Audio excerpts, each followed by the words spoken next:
솔직히 공부 별로 안 했잖아요. 집중도 잘 못했죠. 근데 괜찮아요. 저도 그랬거든요. 요거는 잘못이 아니라 몰라서 그런 거야. 오늘 이 영상만 끝까지 보고 바로 적용하면 당장 내일부터 순공 시간이 2배 이상 오를 겁니다. 순공 시간이 안 늘 수가 없을 거예요. 저 역시도 여러분들과 같은 4등급 출신이었지만 이 방법으로 연세대에 합격을 했고요. 저에게 배운 수많은 5, 6등급 수강생들은 짧게는 3개월, 6개월, 1년 만에 인서울 상위대학에 합격하기도 했습니다. 그러니까 저는 중하위권이 가진 모든 문제를 누구보다 정확히 알고 있는 사람이에요. 그러니 저를 믿고 오늘 말할 딱 3가지만 한번 지켜보는 겁니다.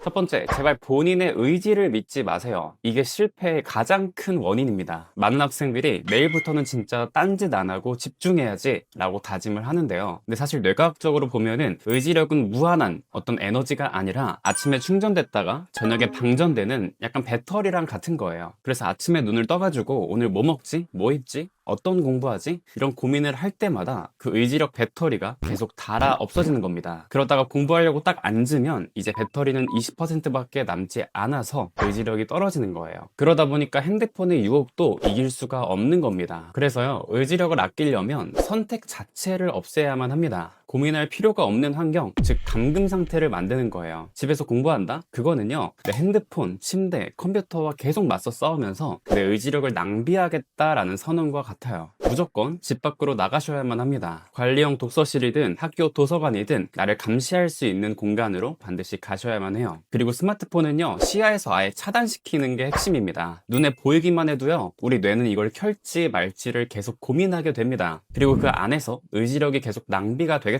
그래서 핸드폰 자체를 서랍장 안이나 부모님께 맡기는 것처럼 아예 꺼내기가 힘든 곳에 두는 거예요. 그냥 공부해야지 라고 결심하는 게 아니라 공부 말고는 할 게 없는 공간에 나를 가둬두는 것, 그게 진짜 순공 시간을 높이는 가장 좋은 방법입니다. 그리고 두 번째는요, 쉬는 시간에 뇌를 고문하지 않는 것입니다. 공부 시간만큼 중요한 게 쉬는 시간이거든요. 진짜 이 쉬는 시간에서 상위권과 하위권이 많이 갈리는데요. 여러분들 공부 끝나고 쉴 때 보통 뭐 하시나요? 아마 핸드폰을 많이 하겠죠. 유튜브 쇼츠를 보고 웹툰을 보고 카톡 답장을 하고요. 그 이후에 잘 쉬었다라고 생각을 하면서 다시 책을 펴겠죠. 근데 여러분, 사실 이거는 쉬는 게 아닙니다. 우리 뇌의 입장에서 한번 보면요, 뇌의 의지력이 배터리처럼 딱 정해져 있다고 했죠. 근데 쉬는 시간에 핸드폰을 보고 답장을 하고 그러는 순간 뇌의 입장에서는 데이터 테러를 맞은 것과 같아요. 쉬는 시간에 쇼츠를 보고 답장을 하고 핸드폰을 보게 되면요, 당연히 쉴 시간도 없어지고요, 우리가 그 전에 공부했던 내용을 정리할 수 있는 기회도 사라지는 거예요. 그 대신에 막 자극적인 영상을 보느라 뇌가 과부하가 걸리는 겁니다. 그래서 이거를 전자기기로 예를 들면 이미 과부하가 걸려서 뜨겁고 윙윙거리고 있는데 거기에서 고사양 게임을 계속 돌리는 것과 같습니다. 그래서 여러분들이 진짜 순공 시간을 늘리고 싶고 상위권으로 올라가고 싶다면요, 쉬는 시간에는 철저하게 심심해져야만 합니다. 창밖을 보면서 멍을 때리거나 눈을 감고 쉬고 있거나 차라리 산책을 하세요. 뇌에다가 아무런 정보도 넣지 말고 진짜 쿨링할 수 있는 시간을 주는 겁니다. 그래야 뇌가 이전까지 공부했던 영단어, 수학 공식들을요, 잘 정돈해서 서랍에 넣을 수가 있는 겁니다. 그래야 저의 기억에 오래 남고 시험 때까지 쓸 수가 있는 거예요. 쉬는 시간에 핸드폰을 보는 건요, 그 서랍을 다시 어질러피는 것과 똑같아요. 제발 뇌를 좀 내버려 두세요. 그 지루함이 여러분들의 성적을 끝까지 올려줄 겁니다. 마지막 세 번째는요, 버려진 시간 찾기입니다. 하루 24시간이 주어지는 건요, 누구나 알고 있고 누구에게나 공정한 사실이죠. 근데 상위권은요, 사실 26시간을 삽니다. 어떻게 그럴 수가 있을까요? 상위권들은요, 죽은 시간을 살려내서 공부를 해요. 엘리베이터를 기다리는 3분,